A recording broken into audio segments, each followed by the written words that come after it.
观众朋友们，大家好，我是哈里森，欢迎来到 Auto Lab。在先前理想 Mega 的节目里，我曾经说过这样一句话，我说理想它用一个单一产品定义就实现了对时代的穿越。而今天我们就来看一看这个穿越了时代的单一产品定义又引来了哪些升级。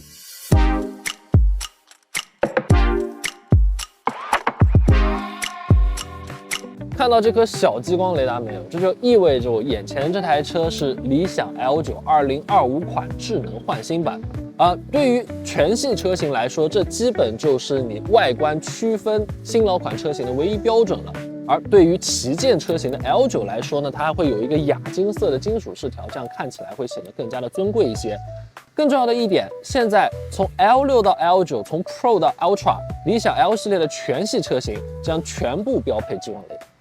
也就意味着那些在淘宝上售卖可拆卸式激光雷达的商家需要另谋出路了。既然叫做智能焕新版，我们就更多的把重心放在它的智能化升级上。跟随着这颗激光雷达一同升级的，还有最新的驾驶辅助芯片，以及一颗额外的800万像素的前视长焦摄像头。虽然说它的算力以及感知硬件都得到了一些升级，但其实对于前期交付的车主来说，这辆车上你能体验到的新功能，其实是一些你并不想体验的场景。而接下来我就将替各位去体验一下这些功能。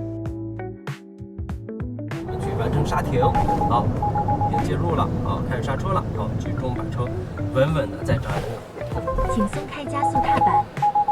注意一下我手部的一个动作。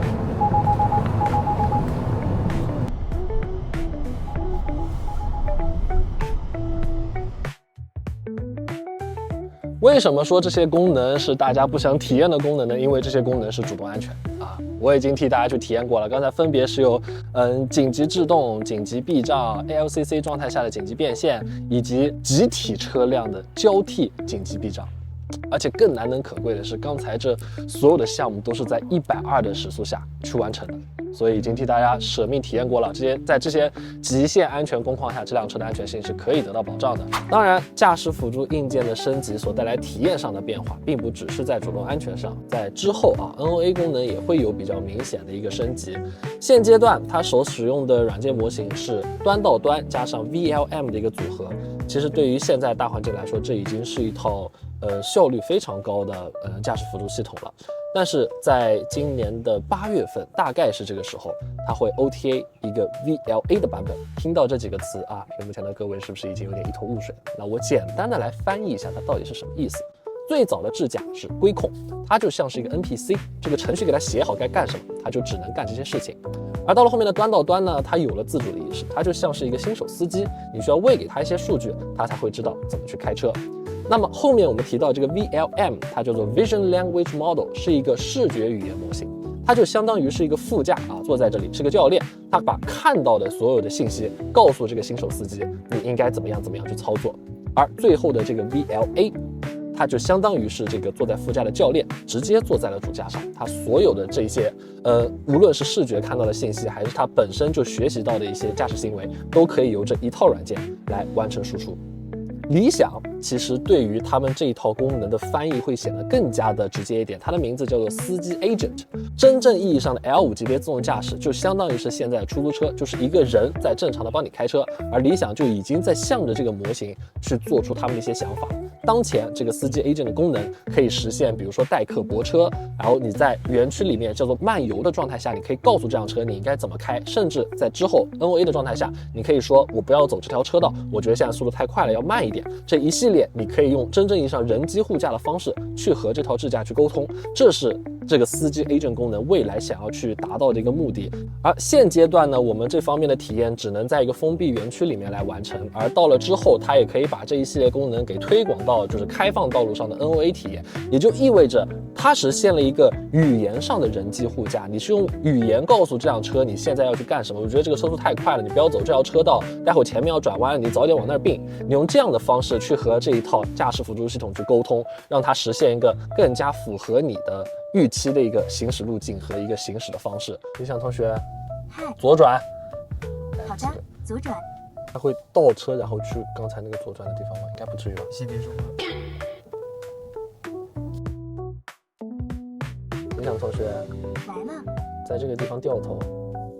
好的，掉头。正在调整行驶方向。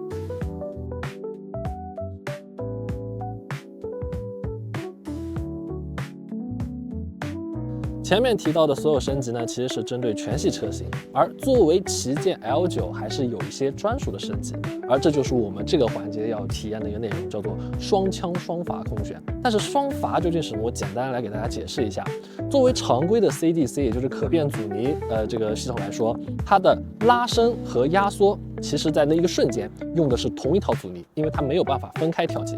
然后，如果你玩过改装车的话，你可能会听说过一个叫2位可调的脚牙避震，那就是压缩和拉伸是可以分开去调节它的阻尼的，也就意味着你的车的底盘有更多的去解耦的一个自由度，可以拥有更广的一个范围，让你的悬挂系统去控制你的车身动作。而这就是现在这台2025款智能换新版理想 L9 所能够达到的一件事情，它可以拥有一个更加广的一个车身控制范围，让车辆在不同的这个场景下可以有一个更平稳的动作。而今天这个试驾环节，他们设置的也非常的细心，它把22款、24款以及最新款的车型全都拉来，在这样一个稍微有一些激烈驾驶属性的场地下进行了一下横屏。很显然，单枪单阀和双枪单阀，你可以感觉到它的侧倾的角度是有明显变化的，因为双枪可以提供更多的支撑力。但是从双枪单阀到双枪双阀，它带来最大的一个提升，其实是在于它侧倾建立的过程会变得更加的缓和，因为车辆可以提供更多的这个阻尼支撑，让车辆不要太快速的去发生一个侧倾，这样你在车内整个这种侧倾的动作也会觉得更加的缓和，你并不会觉得有一种车在东倒西歪的感觉。所以说我在横屏完2个版本之后，教练下来跟我说你有没有感觉到你在开新车的时候比24款的车型明显要快了很多，因为说它车身建立的这个速度会让我提供更多的驾驶信心。我觉得这对于当下的这个底盘技术发展来说，也是一条新的赛道。如果说你有了更多的自由度，你可以把这整套系统调到一个更高的一个状态，我觉得对于当前的 VD 部门来说，会是一个更大的挑战。在先前参加某一场媒体活动的时候，那个品牌的公关曾经跟我们说过，在今年你会看到大量的国产揽胜翻译一下就是今年会有大量9系大型 SUV 车型出现在市场上。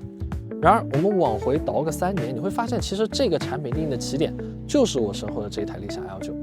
甚至于像我们现在听到非常熟悉的国产的空悬、彩电冰箱沙发这些产品跟定义，其实它的起点都来自于这台车。从这个角度出发，你会发现这台理想 L9 或许真的会是中国新能源汽车历史上一个非常重要的里程碑车型。我也感谢大家收看本期 Auto Lab， 我是哈里森，我们下期再见。